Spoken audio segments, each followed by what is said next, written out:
Welcome to our channel पर नए हैं तो प्लीज़ चैनल को सब्सक्राइब करें। इस वीडियो में आपको जो बिहार सचिवालय का टेस्ट सीरीज चल रहा है उसी का ये अगला पार्ट है। देखते हैं हम लोग पहला क्वेश्चन दिया कि मांसपेशिया में दर्द के उपचार के उपयोग किया जाने वाला विकिरण के बारे में बात कर रहा है। तो याद रखिएगा, मांसपेशियों में अगर दर्द होता है तो इसके उपचार के लिए इंफ्रारेड विकिरण का उपयोग किया जाता है। और ये क्वेश्चन 66वीं BPSC पूछ चुका है, ठीक है, इसलिए क्वेश्चन को याद रखिएगा। देखते हैं अगला क्वेश्चन दिया कि अदरक तना है जड़ नहीं है। अदरक के बारे में दिया हुआ है तना है जड़ नहीं है। क्यों? क्योंकि इसमें नोड और इंटरनोड पाया जाता है, ठीक है। क्या होता है नोड इंटरनोड? मान लेते हैं ये अदरक है और इसमें इस तरह का निकला होता है चारों तरफ से, इसी को नोड इंटरनोड बोला जाता है। जो जड़ होता है ना, जड़ इस तरह होता है, ठीक है। जड़ जो होता है अंदर जमीन में इस तरह जाया रहता है, ठीक है। अगला क्वेश्चन दिया कि बोरी और कूनो वन्य जीव अभ्यारण्य किस राज्य में स्थित है। तो याद रखिएगा, बोरी और कूनो वन्य जीव अभ्यारण्य मध्य प्रदेश में है। कहाँ पे है बाबू? मध्य प्रदेश में है। अगला क्वेश्चन देखते हैं कि राष्ट्रपति द्वारा राष्ट्रीय आपात किसके बारे में बात कर रहा है? राष्ट्रीय आपात की उद्घोषणा संसद के दोनों सदन यानी लोकसभा राज्यसभा का बात कर रहा है, कितने माह के भीतर अनुमोदन होना आवश्यक है। अगर राष्ट्रपति द्वारा नेशनल इमरजेंसी की घोषणा होता है तो संसद के दोनों सदन में 30 दिन के भीतर, कितने दिन? 30 दिन, यहाँ दिन नहीं दिया हुआ, 1 माह के भीतर मान लेते हैं, 1 माह के भीतर अनुमोदन दोनों सदनों द्वारा होना आवश्यक है। किसके बारे में? राष्ट्रीय आपात के बारे में। अब राष्ट्रीय आपात की चर्चा आर्टिकल 352 में है। कहाँ पे है? 352 में। और राष्ट्रीय आपात हम लोग किस देश के संविधान से लिए हैं? तो जर्मनी के संविधान से लिए हैं। और 2 चीज़ जान लेते हैं, एक होता है राष्ट्रीय आपात, एक होता है राजकीय आपात। राजकीय आपात कहने का मतलब जो राष्ट्रपति शासन लगता है उसके बारे में बात करें। इसकी चर्चा आर्टिकल 356 में दिया गया, आर्टिकल 356 में दिया गया है। और ये भी हम लोग कहाँ से लिए हैं? जर्मनी के संविधान से लिए हुए हैं, ठीक है। अगर इसका अनुमोदन संसद के दोनों सदनों में 60 दिन के अंदर, कितने दिन? 60 दिन के अंदर होना आवश्यक है। अगर लोकसभा भंग हो जाता है तो नई लोकसभा जो आएगी ना, वो 30 दिन के भीतर इसको अनुमोदन देगी, ठीक है। एक होता है वित्तीय आपात। वित्तीय आपात की चर्चा आर्टिकल 360 में है। ये हम लोग अमेरिका के संविधान से लिए हैं। और इसके बारे में जो है, इसके भी अनुमोदन दोनों सदनों से कितने? 60 दिन के भीतर। लेकिन नई लोकसभा आएगी तो वित्तीय आपात के अनुमोदन 30 दिन के भीतर देगी, ठीक है। अगला क्वेश्चन देखते हैं कि भारत में राष्ट्रीय आय का आकलन सर्वप्रथम किस वैज्ञानिक द्वारा किया गया था। तो याद रखिएगा, नेशनल इनकम का आकलन सर्वप्रथम RBK राव द्वारा, किनके द्वारा? RBK राव द्वारा किया गया था। अगला क्वेश्चन देखते हैं कि वर्ल्ड इकोनॉमिक आउटलुक रिपोर्ट निम्नलिखित में से किस संस्था द्वारा प्रकाशित किया जाता है। क्या बात कर रहा है? वर्ल्ड इकोनॉमिक आउटलुक रिपोर्ट का बात कर रहा है और किस संस्था द्वारा इसको प्रकाशित किया जाता है इसके बारे में पूछ रहा है। तो याद रखिएगा, किसके द्वारा? IMF द्वारा, ठीक है, अंतर्राष्ट्रीय मुद्रा कोष द्वारा, ठीक है। Option D is right answer. अगला क्वेश्चन देखते हैं कि जल का अधिकतम घनत्व होता है। क्या बात कर रहा है? जल का अधिकतम घनत्व यहाँ पे केल्विन में दे दिया है, डिग्री सेल्सियस में देगा तो 4 डिग्री C होता है, ठीक है। लेकिन यहाँ पे क्या दिया हुआ है? केल्विन में दिया हुआ है तो 277 केल्विन हो जाएगा, ठीक है। Option B is right answer. अगला क्वेश्चन हम लोग देखते हैं जो मिलाने वाला है, मिलाते हैं हम लोग। क्या दिया हुआ है? लैक्टिक अम्ल, एसिटिक अम्ल, साइट्रिक अम्ल और ब्यूटाइरिक अम्ल दिया हुआ है। इधर सूची 2 में नींबू दिया हुआ है, इधर दूध युक्त मक्खन दिया हुआ है, दूध दिया हुआ है और सिरका दिया हुआ है। अब हम लोग मिलाते हैं इसके बारे में, ठीक है। तो क्या दिया है? लैक्टिक अम्ल। लैक्टिक अम्ल कहाँ पाया जाता है बाबू? तो लैक्टिक अम्ल नींबू में पाया जाता है, ठीक है। उसके बाद हम लोग दिया हुआ है एसिटिक अम्ल। एसिटिक अम्ल बाबू सिरका में पाया जाता है। कहाँ पाया जाता है? सिरका में पाया जाता है, ठीक। दिया हुआ है साइट्रिक अम्ल। ये क्या कह रहा है? दुर्गंध युक्त, यानी दूध जो फट जाता है मक्खन, उसी के बारे में बात कर रहा है। तो साइट्रिक अम्ल पाया जाता है। और दूध में जो होता है ना, ब्यूटाइरिक अम्ल पाया जाता है, ठीक है। तो इस तरह मिलाएंगे तो ऑप्शन क्या हो जाएगा? सी इज राइट आंसर। अगला क्वेश्चन हम लोग देखते हैं। अगला क्वेश्चन भी मिलाने वाला है। निम्नलिखित को सुमिलित करना हुआ है, ठीक है। करते हैं सुमिलित हम लोग। दिया हुआ है अभिनव भारत संस्था। तो अभिनव भारत किनका है बाबू? तो BD सावरकर ने। किसके? BD सावरकर ने लाया था अभिनव भारत। अखिल भारतीय ट्रेड यूनियन कांग्रेस का बात करेगा तो अखिल भारतीय ट्रेड यूनियन कांग्रेस जो है वो NM जोशी। कौन? NM जोशी द्वारा। हिंदुस्तान सोशल रिपब्लिक एसोसिएशन का बात करेगा तो किनके द्वारा? चंद्रशेखर आज़ाद के द्वारा। नौजवान सभा भगत सिंह के द्वारा। इस तरह मिलाएंगे तो राइट आंसर कौन सा हो जाएगा? ऑप्शन सी हो जाएगा, ठीक है। अगला क्वेश्चन देखते हैं कि बंग विरोधी आंदोलन प्रारंभ किस तिथि को हुआ था। आंदोलन का बात कर रहा है कि भंग विरोधी यानी बंगाल विभाजन के विरोध में यह आंदोलन शुरू हुआ था 16 अक्टूबर 1905 को। इसका घोषणा कब हुआ था कि बंगाल विभाजन किया जाएगा? तो 20 जुलाई 1905 को किया गया था। बंगाल विभाजन के विरुद्ध में एक स्वदेशी आंदोलन जो चला था वो कलकत्ता के टाउन हॉल से 7 अगस्त 1905 को चला था। कब? 7 अगस्त 1905 को चला था। ठीक है, अगला क्वेश्चन देखते हैं कि कौन सा इसमें सुमेलित नहीं है, उसके बारे में दिया हुआ। इधर अभ्यारण्य दिया हुआ है, इधर राज्य दिया हुआ है। अब पूछ रहा है कि कौन सा सुमेलित नहीं है, तो मिलाते हैं हम लोग कौन सा सुमेलित नहीं है। चंद्रप्रभा वन्यजीव अभ्यारण्य उत्तर प्रदेश, तो ये बात सही है। फिर दिया कि जयसमंद वन्यजीव अभ्यारण्य राजस्थान में, ये भी बात सही है। करेरा वन्यजीव अभ्यारण्य मध्य प्रदेश, ये भी ठीक है। फिर दिया हुआ है यहाँ पे कि नाहरगढ़ वन्यजीव अभ्यारण्य कर्नाटक, ये बात गलत है। ठीक है, इसमें गलत का बात कर रहा है, तो राइट आंसर कौन सा हो जाएगा? ऑप्शन डी हो जाएगा। अगला क्वेश्चन हम लोग देखते हैं कि संविधान के किस अनुच्छेद के तहत सर्वोच्च न्यायालय को रीट का अधिकार है। रीट 5 तरह का निकलता है, तो सर्वोच्च न्यायालय यानी सुप्रीम कोर्ट का बात कर रहा है कि सुप्रीम कोर्ट किस आर्टिकल के तहत रीट निकालता है, तो आर्टिकल 32 के तहत। कितना? आर्टिकल 32 के तहत सुप्रीम कोर्ट रीट निकालता है, वही आर्टिकल 226 के तहत हाई कोर्ट रीट निकालता है। ठीक है, अगला क्वेश्चन दिया कि हिंदुस्तान रिपब्लिक एसोसिएशन की स्थापना कहाँ किया गया था। तो हिंदुस्तान रिपब्लिक एसोसिएशन का बात करेगा तो इसकी स्थापना जो है वो कानपुर में हुआ था। कहाँ पे हुआ था? कानपुर में।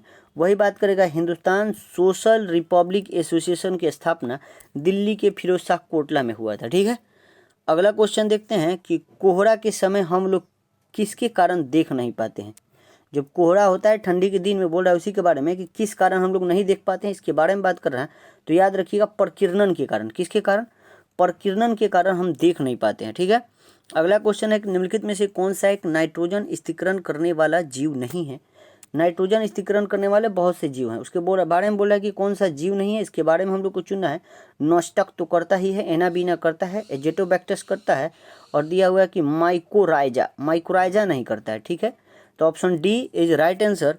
अगला क्वेश्चन दिया हुआ है कि इसमें मिलाना है कौन नहीं होगा। अकबर का कार्य दिया हुआ है, इधर वर्ष दिया हुआ है, बोला है कि सुमेलित नहीं है इसके बारे में। जजिया कर की समाप्ति दिया हुआ है, इधर मजहर की घोषणा, इलाही सनवत शुरुआत, फतेहपुर सीकरी की स्थापना।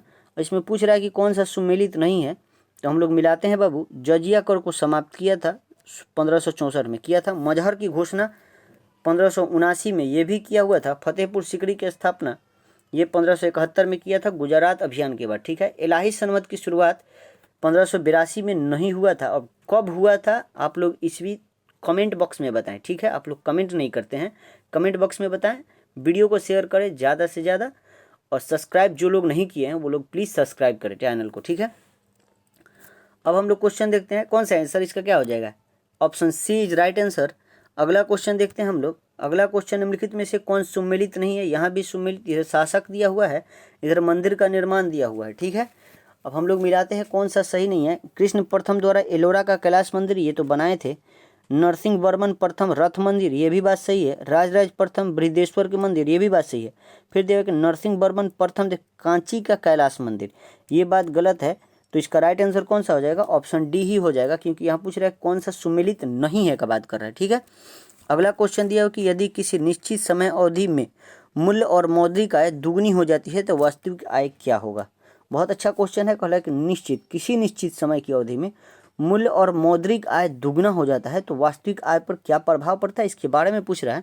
तो याद रखिएगा बाबू, अपरिवर्तित रहता है। ठीक है, वास्तविक आय को घटता नहीं है। Option C is right answer. अगला क्वेश्चन देखते हैं कि जिला न्यायाधीशों की नियुक्ति कौन करता है।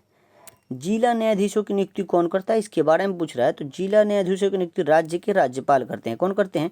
राज्य के राज्यपाल करते हैं। राइट आंसर ऑप्शन सी हो जाएगा। अगला क्वेश्चन देखिए, पश्चिमी घाट पर पाई जाने वाली वनस्पति का प्रकार कैसा है। जो पश्चिमी घाट है, पश्चिमी घाट जैसे ये भारत हो गया, दक्षिण भारत मान लेते हैं, तो इसके बारे में बात कर रहा है। पश्चिमी घाट पर पाए जाने वाले जो वनस्पति होता है उसका प्रकार कैसा है, इसके बारे में पूछ रहा है। तो याद रखिएगा वो सदाहरित हैं। ठीक है, सदाहरित होती हैं, हमेशा हरा भरा रहता है। अगला क्वेश्चन हम लोग देखते हैं कि निम्नलिखित में से किस शासक ने वातापी कोंड की उपाधि धारण किया था। किसके बारे में वातापी कोंड की उपाधि किसने धारण किया था, इसके बारे में पूछ रहा है। तो याद रखिएगा नरसिंह वर्मन प्रथम ने। कौन? नरसिंह वर्मन प्रथम ने वातापी कोंड की उपाधि धारण किया था। ठीक है, अगला क्वेश्चन दिया कि 1857 की क्रांति के ठीक बाद कौन सा विद्रोह हुआ था।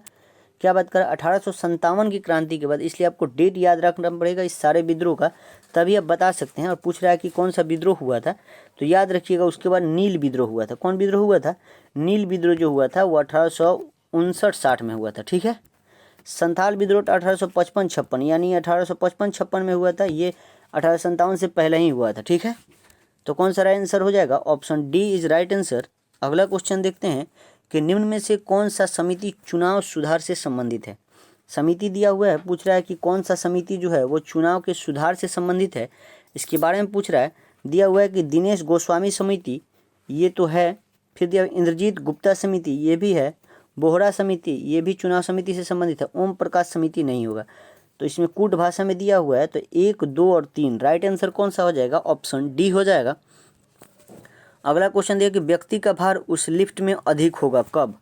यानी लिफ्ट का बात कर रहा है कि व्यक्ति का भार कब उसको अधिक लगेगा, लिफ्ट में रहेगा तो याद रखिएगा कब लगेगा बाबू? जब ऊपर की ओर त्वरित होता है, यानी लिफ्ट जब ऊपर की ओर जाता है तो व्यक्ति को अपना भार ज़्यादा महसूस होता है। ठीक है, तो इस तरह राइट आंसर ऑप्शन सी हो जाएगा। अगला क्वेश्चन देखते हैं कि निम्नलिखित में से कौन सा सुमेलित नहीं है। इधर वंश दिया हुआ है, इधर संस्थापक दिया हुआ है, कौन सा नहीं है इसके बारे में पूछ रहा है। देखते हैं हम लोग। मामलुक वंश कुतुबुद्दीन ऐबक दिया हुआ है, लोदी वंश इब्राहिम लोदी, सैयद वंश खिद्र खान और खिलजी वंश जलालुद्दीन खिलजी। पूछ रहा है कौन सा सुमेलित नहीं है, इसी के बारे में पूछ रहा है। तो कौन सा हो जाएगा बाबू? हो जाएगा लोदी वंश। क्या दिया हुआ है? इब्राहिम लोदी। ये गलत हो जाएगा, option B is right answer. ठीक है, अगला क्वेश्चन देखते हैं कि तुजू के बाबरी का फारसी में अनुवाद किसने किया था। तुजू के बाबरी जो है इसका फारसी में अनुवाद किसने किया था, इसके बारे में पूछ रहा है। तो कौन किया था बाबू? अब्दुल रहीम खाने खाना ने किया था। कौन? अब्दुल रहीम खाने खाना ने किया था। ये बाबू अकबर के समय हुआ था। कब? अकबर के शासनकाल में तुजू के बाबरी का फारसी में अनुवाद अब्दुल रहीम खाने खाना ने किया था। ठीक है, अगला क्वेश्चन हम लोग देखते हैं। अगला क्वेश्चन दिया कि निम्न में से कौन क्षोभ मंडल में संबंध में सही नहीं है। क्षोभ मंडल के संबंध में सही नहीं है, इसमें से कौन, उसके बारे में बात कर रहा है। तो याद रखिएगा इसका राइट आंसर कौन सा हो जाएगा? क्षोभ मंडल में मौसम संबंधित कोई घटना नहीं होती है, यहाँ पे दिया हुआ है। Option C is right answer. ठीक है, और सारी बातें सही है। अगला क्वेश्चन देखते हैं कि संवेग का मात्रक क्या होता है। संवेग का मात्रक पूछ रहा है, तो संवेग का मात्रक क्या होता है बाबू? किलोग्राम मीटर पर सेकेंड होता है। क्या होता है? केजी मीटर पर सेकेंड होता है। ठीक है, इस तरह राइट आंसर कौन सा हो जाएगा? ऑप्शन ए हो जाएगा। अगला क्वेश्चन देखते हैं। 42वां संविधान संशोधन अधिनियम 1976 द्वारा भारतीय संविधान में प्रस्तावना के किन नए शब्द को जोड़ा गया था। क्या बात करेगा? 42वां संविधान संशोधन कब हुआ था? 1976 में। और प्रस्तावना में किन नए शब्द को जोड़ा गया था, इसी के बारे में पूछ रहा है। तो याद रखिएगा प्रस्तावना में समाजवादी, पंथ निरपेक्ष और अखंडता शब्द को जोड़ा गया था, यानी option C is right answer. ठीक है, अगला क्वेश्चन देखते हैं कि भगत सिंह और बटुकेश्वर दत्त ने केंद्रीय विधानसभा में किसके विरोध बम फेंका था। कौन कौन बम फेंके थे बाबू? भगत सिंह और बटुकेश्वर दत्त ने केंद्रीय विधानसभा में बम फेंका था। क्यों फेंके थे? तो याद रखिएगा क्यों फेंके थे बाबू। वो फेंके थे, एक ट्रेड डिस्प्यूट बिल पर बहस हो रहा था और पब्लिक सेफ्टी बिल पर बहस होता रहा, इसी के विरोध में फेंके थे। तो option D is right answer. अगला क्वेश्चन हम लोग देखते हैं। अगला क्वेश्चन, जास्कर श्रेणी किस हिमालय में स्थित है। कौन श्रेणी का बात कर रहा है? जास्कर श्रेणी, और किस हिमालय में स्थित है इसके बारे में पूछ रहा है। तो बाबू ये ट्रांस हिमालय में है। कहाँ पे है? ट्रांस हिमालय में है। अगला देखते हैं कि दहसाला बंदोबस्त निम्नलिखित में से किसके दिमाग की उपज है। बहुत अच्छा क्वेश्चन है।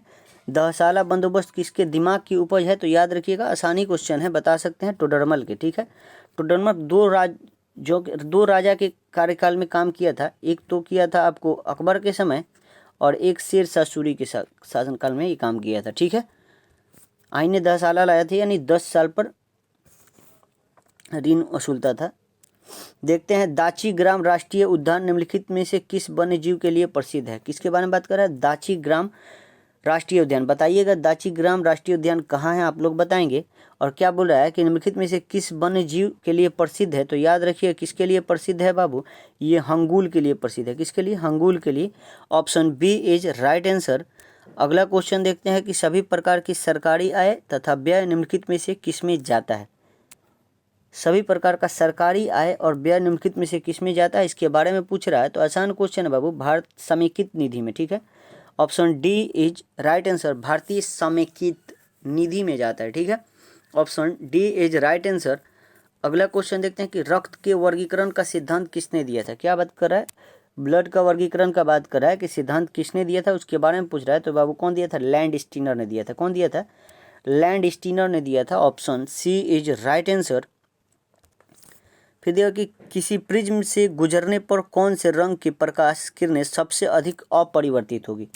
कोई भी प्रिज्म से रंग अगर गुजरता है तो उसके बारे में पूछ रहा है कि प्रकाश की किरणें सबसे कम और अपरिवर्तित कौन सा रंग होगा, इसके बारे में पूछ रहा है। तो याद रखिएगा सबसे कम जो अपरिवर्तित होगा वो बैगनी रंग हो जाएगा। कौन सा बाबू? बैगनी रंग। Option D is right answer. अगला क्वेश्चन देखते हैं कि कांग्रेस की उत्पत्ति के संबंध में सेफ्टी वल्व का सिद्धांत निम्नलिखित में से किसने दिया था? बहुत अच्छा क्वेश्चन है। यानी कांग्रेस की स्थापना पर किसने बोला था कि सेफ्टी वल्व का सिद्धांत दिया था, इसी के बारे में पूछ रहा है। तो याद रखिएगा ये बात कौन बोला था? लाला लाजपत राय ने बोला था। कौन बोला था? लाला लाजपत राय ने सेफ्टी वल्व का सिद्धांत दिया था। ठीक है। अब कांग्रेस का बात है तो कांग्रेस की स्थापना हुआ था 28 दिसंबर 1885 को हुआ था। बम्बई के एक स्कूल था गोकुल दास तेजपाल संस्कृत भवन में। ठीक है। और किया था कौन? A.O. ह्यूम द्वारा किया गया था। ठीक है। देखते हैं इसके पहले अधिवेशन में 72 प्रतिनिधियों ने भाग लिया था। अगला क्वेश्चन देखते हैं। अगर पूछेगा अध्यक्ष, पहले अध्यक्ष कौन थे? तो W.C. बनर्जी थे। कौन थे? W.C. बनर्जी। अगला क्वेश्चन देखते हैं कि पौधे के किस भाग में प्रकाश संश्लेषण होता है, उसके बारे में पूछ रहा है। बताइएगा पौधे के किस भाग में प्रकाश संश्लेषण होता है? कौन से भाग में होता है बाबू? वो क्लोरोप्लास्ट में होता है। ठीक है। Option C is right answer. अगला क्वेश्चन देखते हैं कि भारत छोड़ो आंदोलन के दौरान स्थापित समानांतर सरकार में सबसे ज़्यादा समय तक रहने वाली सरकार कौन थी? बहुत अच्छा है। भारत छोड़ो आंदोलन कब हुआ था बाबू? 1942 में। उस समय समानांतर सरकार बहुत जगह बना था। बोला कि सबसे ज़्यादा समय तक कौन सा सरकार रहा था? तो याद रखिएगा बाबू सतारा का। कौन सा? सतारा का सरकार सबसे ज़्यादा तक रहा था। लगभग 1944 तक ये लोगों ने शासन किया था, समानांतर सरकार बनाई थी। ठीक है। अगला क्वेश्चन देखते हैं कि प्रजापति उत्तर वैदिक काल में किसके प्रमुख देवता थे? याद रखिएगा प्रजापति उत्तर वैदिक काल के देवता थे। पूछ रहा है किसके प्रमुख देवता थे? तो याद रखिएगा वो सृजन के देवता थे। किनके? सृजन के देवता थे। Option D is right answer. अगला क्वेश्चन देखते हैं कि जैन धर्म के 5 महाव्रतों में निम्नलिखित में से कौन नहीं है? जैन धर्म के 5 महाव्रतों में से कौन सा नहीं है उसके बारे में बात कर रहा है। तो कौन सा नहीं हो जाएगा बाबू? वो हो जाएगा स्यादवाद। स्यादवाद के बारे में बात ही नहीं किया गया। ठीक है। Option D is right answer. अगला क्वेश्चन देखते हैं कि शेख सलीम चिश्ती किस शासक के समकालीन थे? समकालीन यानी उसी के समय वो भी शासन करते थे। शेख सलीम चिश्ती का बात कर रहा है, किसके शासक के समकालीन थे? तो याद रखिएगा ये तो आसान क्वेश्चन है। किसके बाबू? अकबर के। ठीक है। Option D is right answer. Akbar के शासक, जो अकबर शासक था उसी के समकालीन थे शेख सलीम चिश्ती। ठीक है। अगला क्वेश्चन देखिए बौद्ध धर्म के संघ संबंधित नियम तथा आचरण किस पुस्तक में संग्रहित है? आसान क्वेश्चन है। बौद्ध धर्म के बारे में बात कर रहा है कि बौद्ध धर्म का जो भी आचरण और नियम है वो किस पुस्तक में है बाबू? बहुत आसान क्वेश्चन है बाबू, विनय पिटक में दिया गया है। कहाँ पे दिया गया है? विनय पिटक में। Option A is right answer. अगला क्वेश्चन हम लोग देखते हैं कि भारत में परमाणु ऊर्जा आयोग की स्थापना किस वर्ष हुआ था? क्या बात कर रहा है? ये सब क्वेश्चन को आपको याद करना पड़ेगा, रट जाना पड़ेगा। परमाणु ऊर्जा आयोग का स्थापना कब हुआ था बाबू? तो याद रखिए कब हुआ था? 1948 में हुआ था। कब? 1948 में हुआ था। Option B is right answer. अगला क्वेश्चन दिया हुआ है कि निम्नलिखित में से तट से कितनी दूरी पर प्रादेशिक जल के रूप में जाना जाता है? यहाँ समुद्री मील का बात कर रहा है। कितने दूर, तट से कितनी दूरी पर प्रादेशिक जल के रूप में जाना जाता है, इसके बारे में पूछ रहा है। याद रखिएगा 12 समुद्री मील। ठीक है। 12 समुद्री मील की दूरी पर प्रादेशिक जल के रूप में जाना जाता है। ठीक है। यानी तट से, समुद्र तट से लेकर। ठीक है। अगला क्वेश्चन देखते हैं कि वीर भूमि किसका समाधि स्थल है? समाधि स्थल के बारे में पूछा है तो वीर भूमि किसका है बाबू? आसान क्वेश्चन है। तो वीर भूमि बाबू राजीव गांधी का है। किनका है? राजीव गांधी का है। अगला क्वेश्चन देखते हैं कि निम्नलिखित में से कौन सी श्रृंखला द्वितीय रंग का है? क्या बात कर रहे हैं? यहाँ द्वितीय रंग का बारे में पूछ रहा है। कौन सा श्रृंखला द्वितीय रंग का है इसके बारे में? तो याद रखिएगा पीकॉक पीला, नीला और मैजेंटा। ठीक है। Option B is right answer. ठीक। अगला क्वेश्चन देखते हैं। अगला क्वेश्चन निम्नलिखित में से कौन कैथोड किरण का गुण नहीं है? क्या बात कर रहा है? कैथोड किरण का गुण नहीं है उसके बारे में पूछ रहा है। तो याद रखिएगा कौन सा हो जाएगा? इसकी वेदन क्षमता उच्च होती है, दिया हुआ है, जो ये गलत बात है। Option C is right answer. अगला क्वेश्चन देखते हैं हम लोग। अगला क्वेश्चन दिया कि राष्ट्रीय आपात की उद्घोषणा राष्ट्रपति कर सकते हैं। नेशनल इमरजेंसी का बात कर रहा है। उद्घोषणा राष्ट्रपति कर सकते हैं। यहाँ पे ऑप्शन दिया प्रधानमंत्री की सलाह, स्वविवेक से, उच्च न्यायालय के मुख्य न्यायाधीश की सलाह से, या मंत्रिमंडल के लिखित सलाह से। कौन सा हो जाएगा बाबू? तो कभी भी नेशनल इमरजेंसी की घोषणा, चाहे किसी भी नेशनल इमरजेंसी हो जाएगा, चाहे राष्ट्रपति शासन हो जाएगा, चाहे वित्तीय आपात, वो मंत्रिमंडल के लिखित सलाह पर ही करते हैं। ठीक है। Option D is right answer. अगला क्वेश्चन देखते हैं, आज का अंतिम क्वेश्चन कि राष्ट्रपति की संवैधानिक स्थिति के बारे में कौन सा कथन सही है, इसके बारे में बात कर रहा है। कौन सा सही है इसके बारे में बोल रहा है। दिया हुआ कि राष्ट्रपति राष्ट्र का प्रतिनिधित्व करता है किंतु राष्ट्र का शासन नहीं करता है। ये बात तो सही ही है, ठीक है। इसमें option A is right answer. आज के लिए इतना ही, मिलते हैं हम आपको अगले वीडियो में। जय हिंद, जय भारत।